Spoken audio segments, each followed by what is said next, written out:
Почитувани, институциите работат со сите сили да ги стават пожарите под контрола и во тоа успеваат, а СДС се сити и фаќа политички поен. СДС и Филипче го критикуваат председателот Мицкоски за несправување со пожарите, а градоначалник од нивните редови во Крива Паланка јавно се заблагодарува за успешната и брза реакција на надлежните институции. Сепак, СДС и Филипче не бираат зборови за критика кога е во прашање работата на надлежните институции за борбата против пожарите.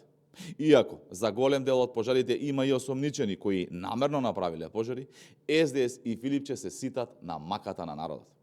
И оваа критика, која не е аргументирана, која ја говорат колку да им помине дневно политичката порака, се урна како кула од карти, кога градоначалникот на Крива Паланка јавно се заблагодари на председателот Мицкоски за успешното гасење на пожарот во Лозаново.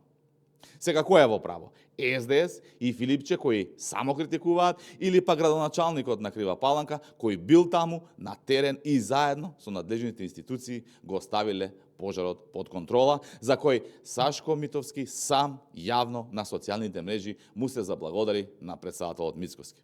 Ова е јасен показател дека во СДС владее паника и хаос во пресред на локалните избори, знаејќи дека ќе имаат историски најлош резултат, па со сите механизми напаѓаат кон власт. Во овој момент има активни 7 пожари, а останатите се или изгасени, или под контрола. За разлика од минатите 7 години власт на СДС, сега веднаш се реагира на терен. Не се оди по плажи и хотели во Грција, додека Македонија гори, туку се работи и менаџира.